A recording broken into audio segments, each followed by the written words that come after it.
जय श्री राधे कृष्णा। आज मैं आपको भादवे में आने वाली चौथ की कथा सुनाने जा रही हूँ। एक साहूकार था, उसके दो बेटियां थी, एक अगली और दूसरे का नाम पांचली।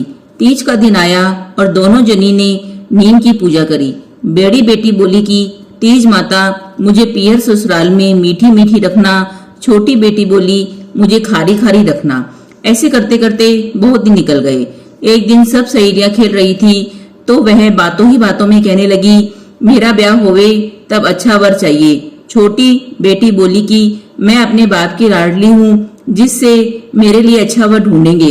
बड़ी बोली मैं तो अपने कर्म पर हूँ, मेरी तकदीर में जैसा है वैसा ही मिलेगा। इस बात पर साहूकार ने दोनों बेटियों को पास में बुलाया और पूछा कि तुम लोग आप कर्मी हो या बाप कर्मी हो? तो बड़ी लड़की बोली मैं तो आप कर्मी हूँ। छोटी लड़की बोली कि मैं तो बाप कर्मी हूँ। बाप को बड़ी लड़की के ऊपर गुस्सा आया। वह दोनों लड़कियों के लिए लड़का देखने गया तो बड़ी लड़की की सगाई गरीब साहूकार के लड़के से और छोटी लड़की की सगाई एक राजा के घर में की। दोनों बेटियों का विवाह किया और उन्हें बहुत सारी सीख दी गई। छोटी बेटी को खूब दहेज दिया और खूब मिठाई दी। बड़ी बेटी को कुछ बर्तन और ठंडी रोटी की छाबड़ी भरकर दी। दोनों की बारातें रवाना हुई। राजा की बारात 5-10 कोस आगे गई तो रात्रि में विश्राम के लिए ठहर गई। भूख लगी, छाबड़ी खोली तो उसमें बासी रोटियां निकली। सब साहूकार को गालियां देने लगे कि बारातियों को बासी कुसी रोटी का टुकड़ा दिया है। आगे राजा के देश में पहुंचे तो राजा के देश पर शत्रुओं ने हमला कर रखा था और राज्य जीत लिया। वह राजा गरीब हो गया।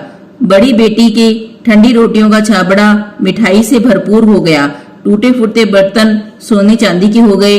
साहूकार का धंधा दिन दोगुनी रात उन्नति करने लगा। सभी कहने लगे कि बहू अच्छे शगुन की आ गई और साहूकार पैसे वाला हो गया।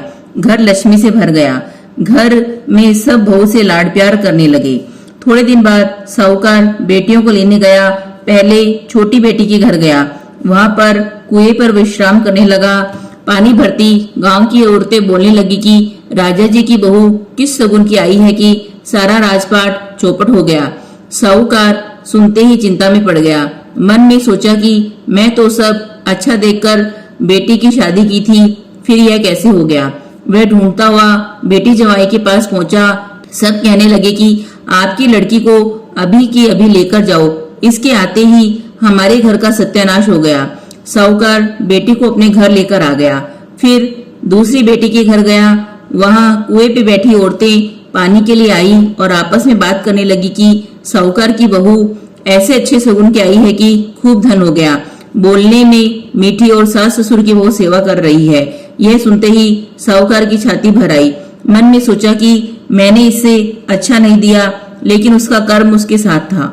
साहूकार बेटी के साथ घर गया और वहां झोपड़ी की जगह महल बने हुए थे।